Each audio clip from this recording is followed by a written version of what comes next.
We all need encouragement, motivation, and inspiration in our life. Each week, Patti will interview guests who will motivate and inspire you through their unique personal and professional experiences. I listen, my mom listens, pretty much the whole family. Listen, my whole family loves it, man. It's drastically changed my life. All of your senses will wake up as you listen to this scrumptious podcast that is sure to tickle your eardrums. Are you ready? I'm ready. I'm ready. I'm ready. Wake Up with Patti Crider starts now.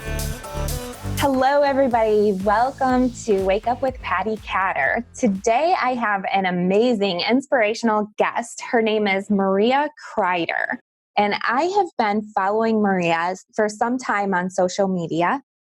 Huge inspiration to me, and I know that you're going to just love hearing her story.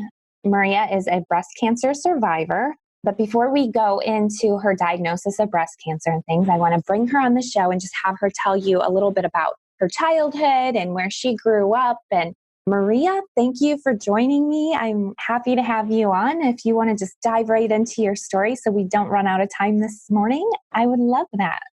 Hey, Patti, thanks for having me. So I had a very uneventful childhood. We lived in Miami. My parents are first-generation Cuban immigrants. And so it was very low-key, traditional family, setting. I hung out with the kids in the neighborhood. My mom was a house mom. My dad, worked. Big family, big to do. We had 4 kids in the house. Wow. So that must have had a lot of exciting memories, I bet, with your siblings. I know I have some crazy stories from my childhood.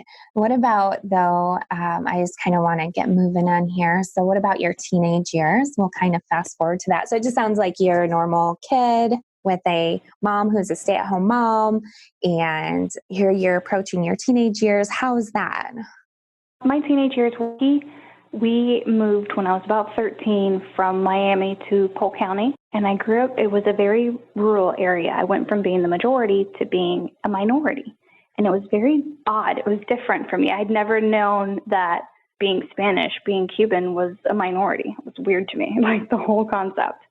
My freshman year of high school, I was 15. My mom was diagnosed with breast cancer, and I think my whole world completely changed. I went from being your normal teenager to having to grow up really fast. I took my mom to every single one of her doctor's appointments, every single one of her chemos, all of her radiation treatments. It was my responsibility to take care of her and take care of the household while my dad worked and earned a living. Ooh, and that had to be a lot, because I know my mom had breast cancer, and it was extremely hard for me as an adult to go to all of those appointments with my mom when I was able to, she lived kind of far, but when I was able to go with her to her appointments, it was extremely difficult. So did your mom recover from breast cancer, or how did that go? My mom had a good year and a half of being NED, no evidence of disease, and it being considered in remission. It had come back as leukemia. So she had a blood disorder. At that point, I was 17 and had gotten permission from my mom to go ahead and move out of the house and become an adult. Because, at that point, I'd been an adult for several years, I think. Mm-hmm. So she never told me how bad it was. I had moved to New Jersey. She passed away when I was 18, the day after my 18th birthday. And that really messed with me.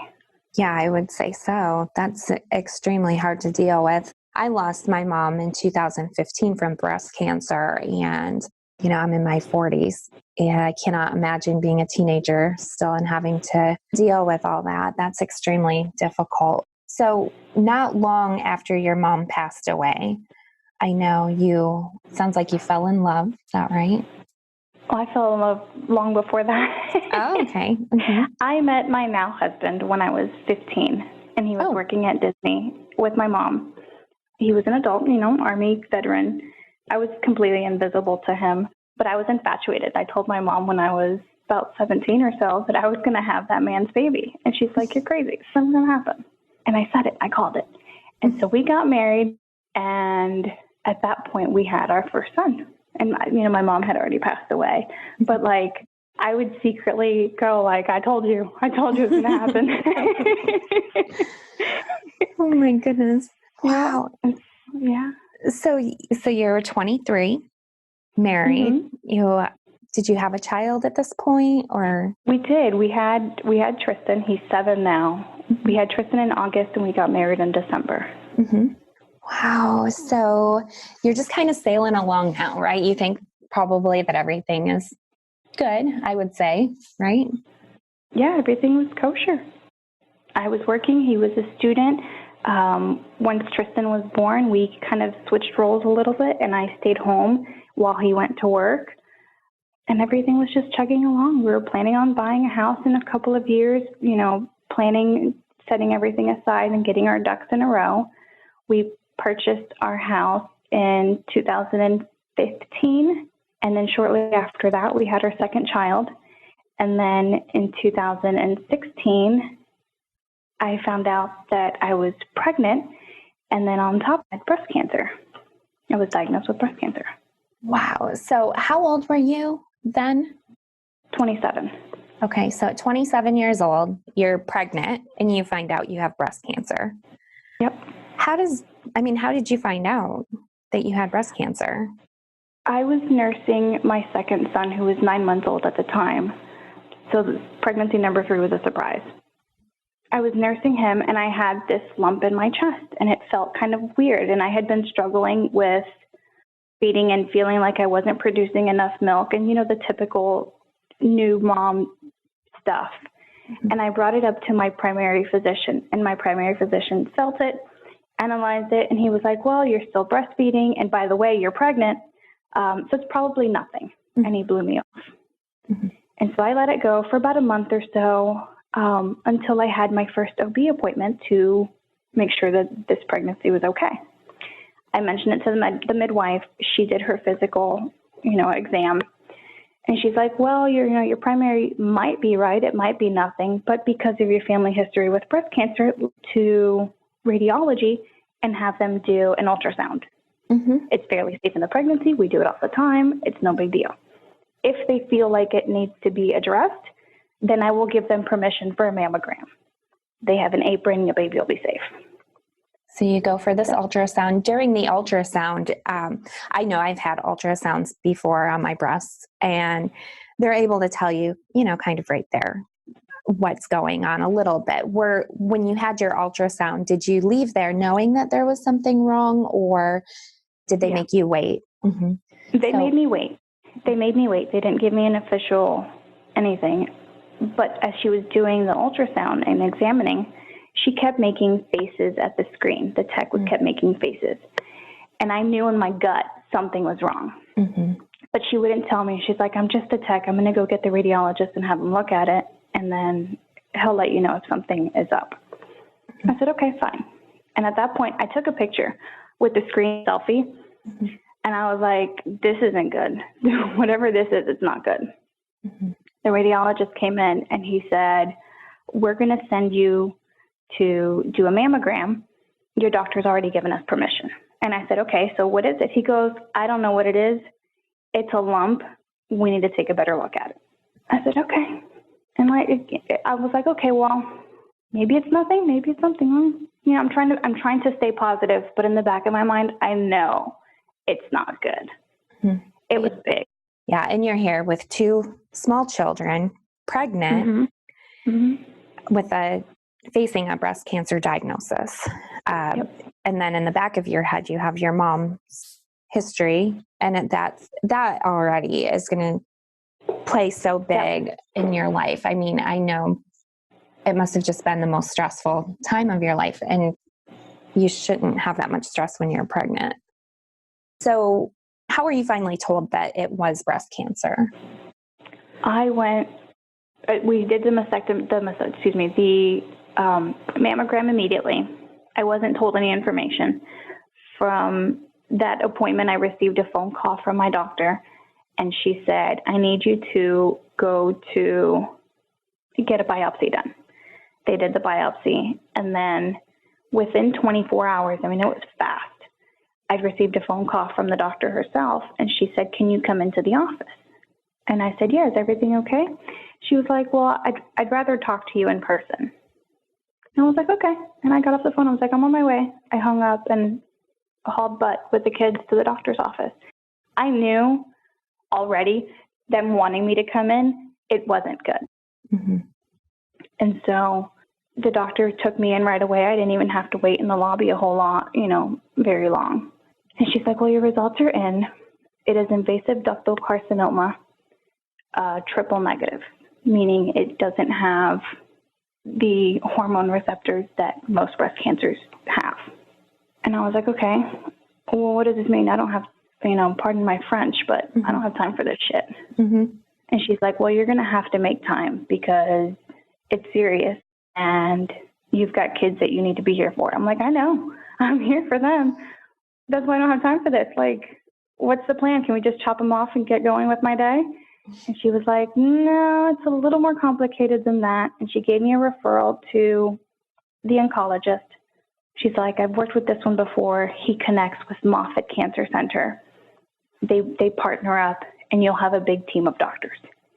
I had no idea that my big team of doctors consisted of 16 plus individuals. Oh, wow. Yeah, it was big. Mm-hmm. I went home with all this information and all these future appointments to come and meet the breast surgeon, the oncologist, the reconstruction surgeon, everybody. I had appointments for meet and greets with everybody. And so I went home with all this literature on my desk with all this stuff, and I felt like my brain had been removed from my body, tossed in a blender on high.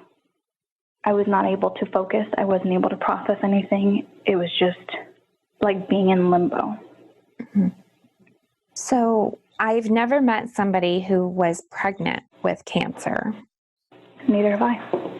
Until when I met the oncologist, he said, you're my third patient currently pregnant with breast cancer. You are my 100th patient pregnant with breast cancer. Wow. Mm-hmm. So obviously, I'm not a physician nor trained medical professional, but I can imagine that you having breast cancer would be very dangerous for your baby that you were carrying. Yeah. In the first trimester, chemo is not an option. You're either choosing to terminate and do chemo or keep your baby and delay chemo a little bit. And it's only until trimester. I was diagnosed at 11 weeks along, so I was almost done with my first trimester. So the wait between starting chemo and finishing, that first trimester was only a few days. I started chemo December 15th, right before Christmas. And it was planned so that I wouldn't feel utterly sick on Christmas Eve and Christmas Day. We had scheduled it that way so that I would be somewhat okay for the other two, so that the kids wouldn't know that mom was sick. And what did your doctor say about you being pregnant? Did they put in their 2 cents and say, you should terminate, hurry up, and, That was actually, I think, one of the first questions I asked the oncologist, because everybody up until that point had told me to just wait. We'll cross that bridge when we get to it. Mm-hmm. And I just wanted to hurry up and cross that bridge. Mm-hmm. And so the oncologist said, you don't have to terminate your pregnancy if you don't want to. I cried at that point. I'm sorry, I'm trying not to cry now. No. I cried. Mm-hmm. Relief, relieved that I didn't have to give up my baby.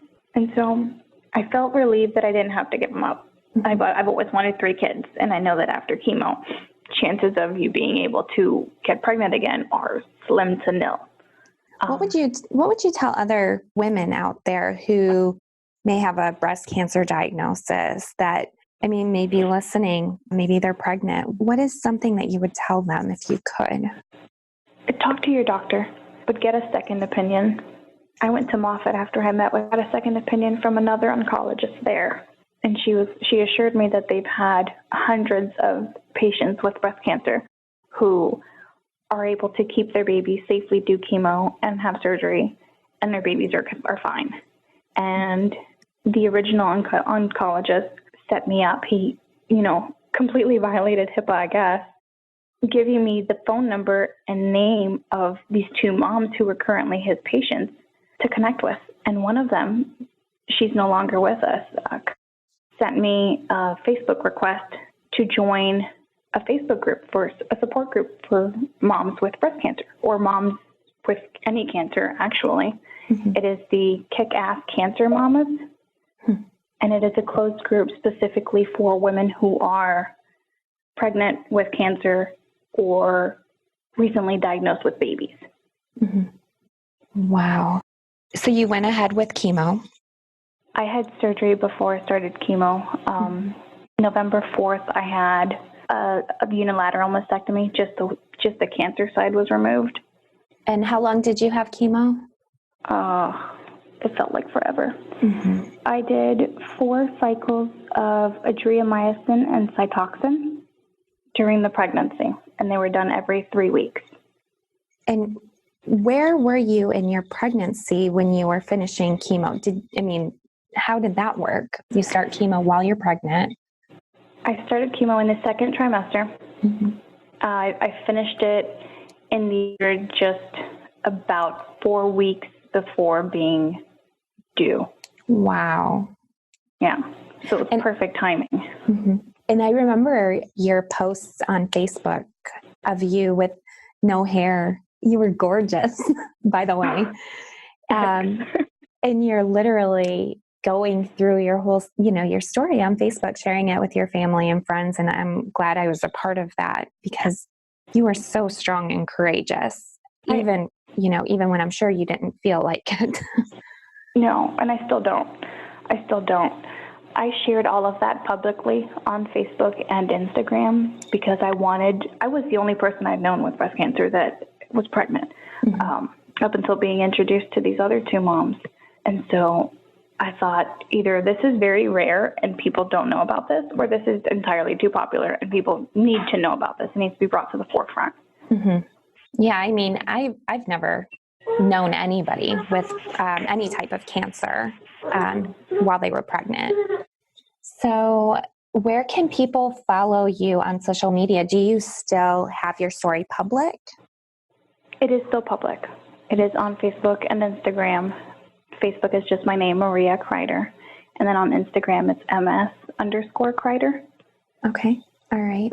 And what is something that you would tell all of our listeners who have a loved one who is dealing with cancer right now? What would you tell them would be the most helpful thing that they could do for their loved one? Honestly, just being there.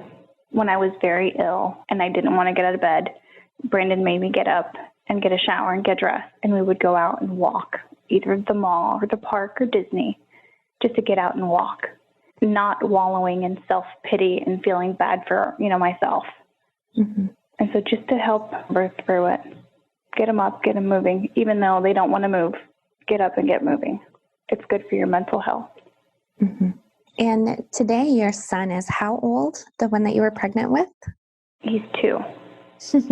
And what could you tell our listeners as we wrap up the show today, how you're feeling? Like, how are you feeling today about where are you in your diagnosis? Are you in remission?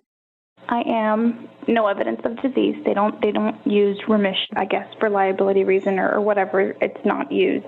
NED, NED means no evidence of disease. So essentially, I am cancer-free at the moment. Mm-hmm. Monday was the 21st was my 3rd year anniversary from diagnosis. And so I have just 2 more years. Well, my 5-year anniversary, that chance for survival goes up just a little bit more. They say that triple negative breast cancer, once you clear the 5 years, odds are of it coming back are very slim. Mm-hmm. Have you ever thought about writing a book? I have not. I would read your book. I'm just saying. I would need somebody to write it for me. Because I can talk about it all day, but putting my thoughts to paper, it would just be everywhere. Mm-hmm. Well, we can talk about that. I may know somebody who could help you. Okay. Well, thank you so much for joining my show today. I'm really happy that you did, Maria. I don't know if you even realized until today what a big impact you had on my life. Like I said, I lost my mom in 2015, and I remember your diagnosis. Maria and I had connected because both of our spouses were in the military and military veterans. And I just remember watching your whole journey and just like cheering you on in my head. I didn't know quite what to say. I mean, that's another thing. What do people say to their friends who are facing such a big giant in their life? Do you have any words of wisdom on that? Because sometimes I'm just so speechless. I just don't know what to say other than, I'm here for you. But yeah, I'm here for you is a lot. Actually being there is more. Mm-hmm. You don't have to know what to say. Just show up. Mm-hmm. My grandmother would come and visit and just sit on the couch. Not really talk about anything, just sit and spend time. Mm-hmm. Well, thank you, Maria. And you all can find her on Facebook, Maria, Maria Crider. It's Crider. Is that right? Yes. Mm-hmm. Okay. All right. Well, thank you. And thank you, everybody, for listening. And I hope you for having me.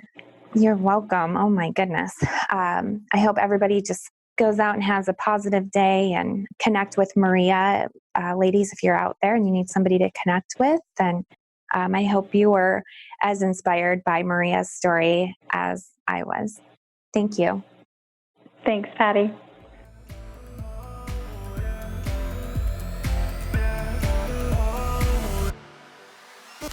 Thank you for listening to Wake Up with Patti Crider. Thank you. Thank you. Thank you, thank you, thank you for all you do. Be sure to visit www.patticatter.com for the latest podcasts, articles, and swag. Also, be sure to follow Patti on Instagram, Facebook, and Twitter at Patti Crider.